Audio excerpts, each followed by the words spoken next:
in case you missed it. The press reported that Melly was unaware that the prosecutors had updated the evidence against him, recorded confessing to the killings of Sakchaser and Juvy.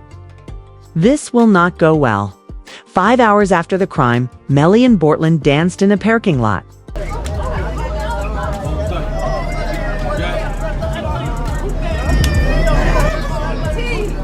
Melly still turned regardless of what happened this early morning. He's still out here being very positive. Turned still.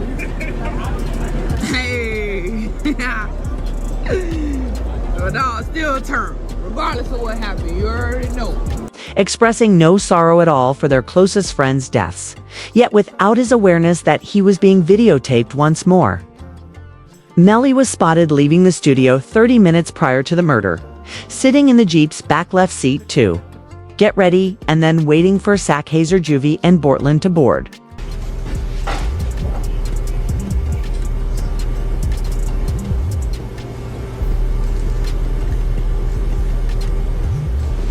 Excuse me, you're able to see?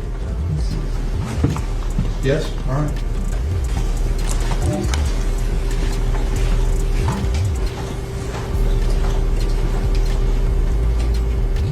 According to the official court filings, the round's left-to-right trajectory within the vehicle supports the assert that Melly was positioned in the rear left seat, where the bullets came from, and Juvy's mother attested to his presence. Can you state your name, your full legal name for the jury? Leon Phillips. Okay. And are you related to one of the victims in this case? Yes, I am. How so? I'm his mother. And who is that? Christopher Thomas. Ms. Phillips, did you see who entered into the occupants who entered into that gray Jeep? Yes. Do you recognize where your son entered that gray Jeep?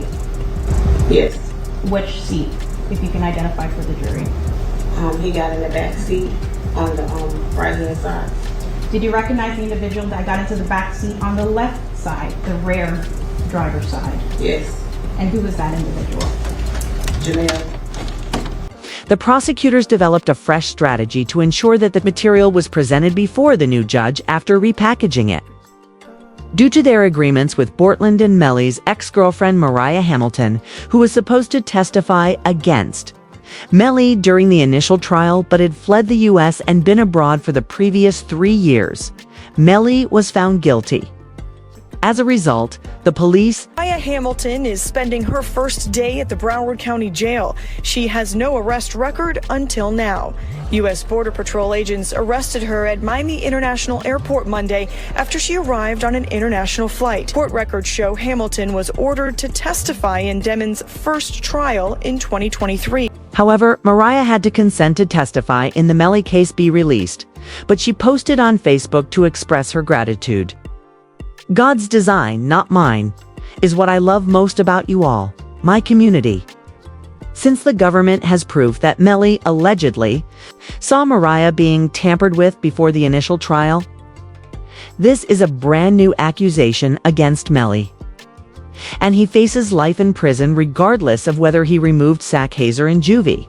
Filing 6 new charges against Demons and 2 others who were allegedly involved.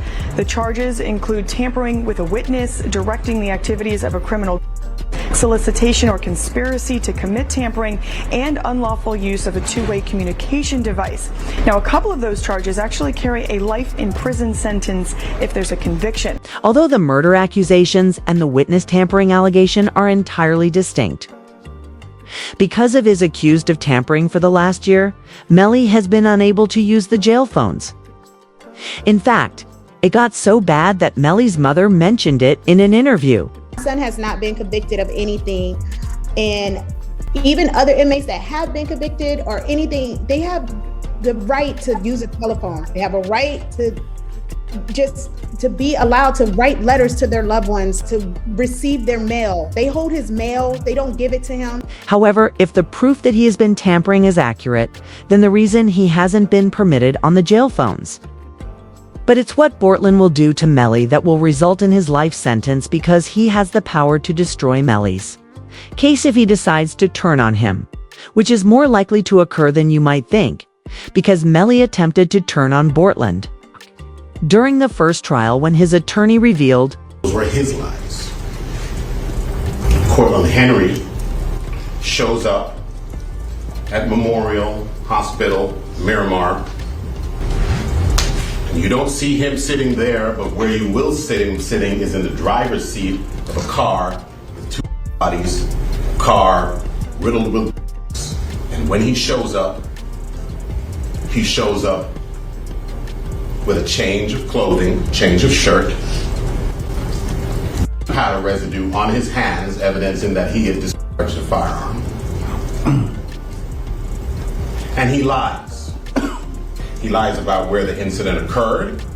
He lies about how it occurred. And he lies about not having a phone. I think it was Miss Bradley herself who said, everybody has a phone in his pocket, not Cortland Henry. When Melly's attorney disclosed that Bortland had deceived the federal government, he was the last to see Sakchaser, and he was the one holding the gunpowder as an investigator. And Juvy said more about that.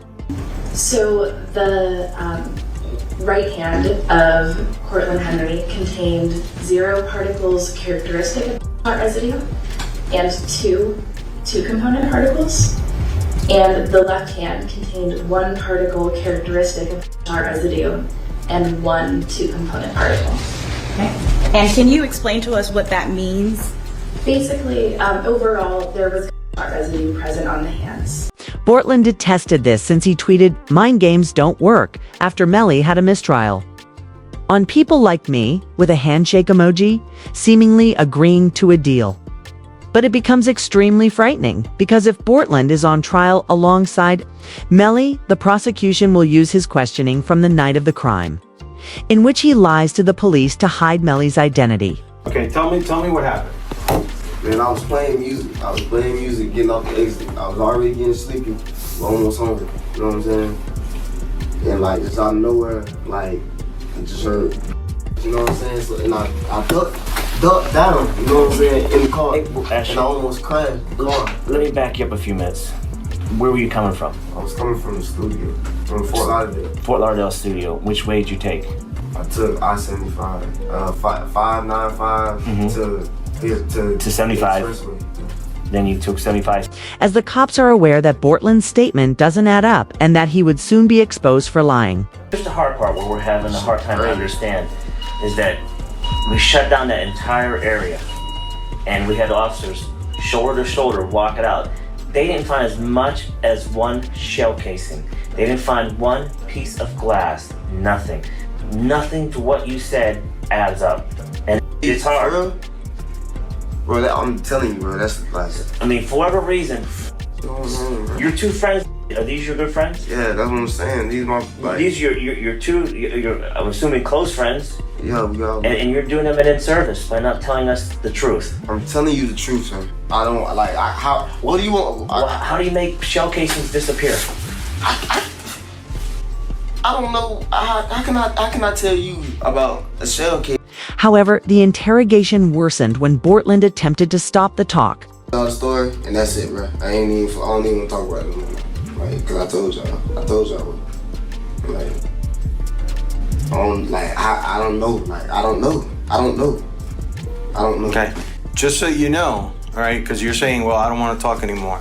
There's going to be a lot more questions. There's, you know, and we're not trying to piss you off. The thing is, we don't know your friends. Yeah. So the reason we have to ask all these questions, because the more we know about your friends, your lifestyle, your friend's lifestyle, your friends, his friends, and the circumstances surrounding today, the more, you know, the easier it's going to be for us to try and solve this. However, the officer restarted the questioning by starting to inquire about more details from the evening, such as how did Bortland drive? Did he collide with anything? And I'm driving, ducking for my life, trying to make sure I don't get hit. And you telling me, you telling me about shit. I don't know. You know what I'm saying? I'm trying to make sure I don't get hit. I'm driving. I'm trying to make sure I don't get hit. You know what I'm saying? what I'm gonna be worried about? You know what I'm saying? I know it's not for you to worry about. Shit crazy, bro. But if you tell me it happened there's got to be some evidence there. There's going to be broken glass, just like there's broken glass over here when you guys open the doors and stuff like that. Okay, there's going to be broken glass over there when the windows got out. There's going to be casings from the people at your car. Okay, there's going to be evidence over there. Okay, right now there's nothing. I kind of think I know what happened because I got information. However, when the questioning came to an end, the officer asked directly, "If you know who did, would you tell me this?" By just telling me the truth, even if it's something that I don't want to hear, but I respect the truth rather than BS, okay? And it's a simple question. If you knew who did this, okay? You may or may not know. If you knew who did this, would you tell me? It's either a yes or no question. Answer. Honestly. Yeah, honestly. The truth. You wouldn't?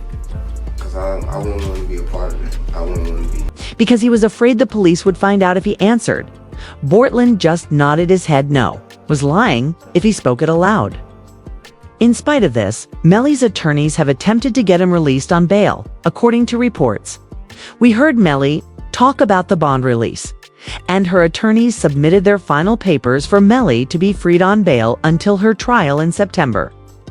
This time, they are completely certain that Melly will be released from custody. Still praying. I know I said I would I'll keep everybody updated with what's happening. I know right now we're waiting.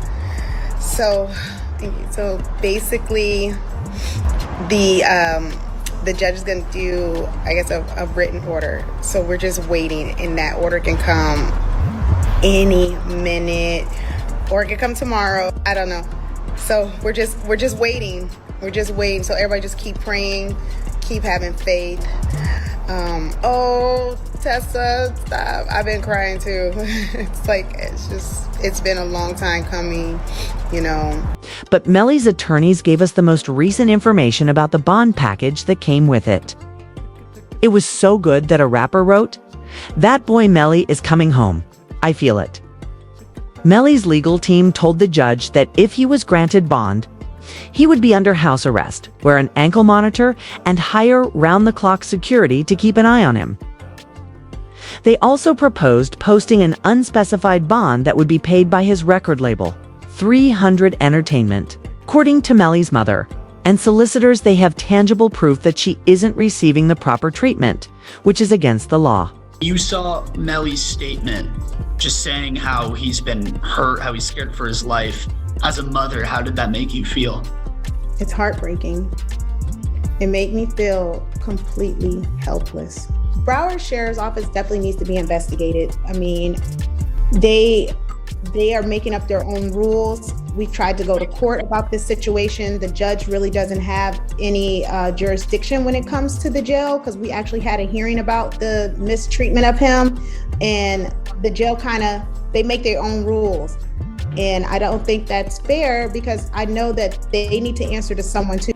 And Melly's solicitors presented the new judge with GPS proof to support him, escaping the scene of the crime and hiding in a bush to give the impression that he was afraid of the person who carried out the purported drive-by. That would be the part where he's saying that someone just shot the car up and was trying to shoot them.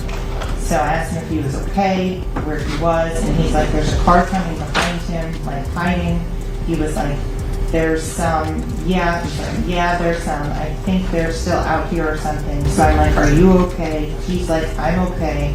I said, well, where are Sack and Juvy? And he said, I don't know if they're in the car. I think they're... And in an attempt to demonstrate that Melly wasn't responsible for the murder, they disclosed in court how a handgun used in the crime was never even located. The first thing is I didn't have a firearm, so I can't know which I'm going to use in order to replicate any of my tests. So I can't make tests for this determination because I don't know what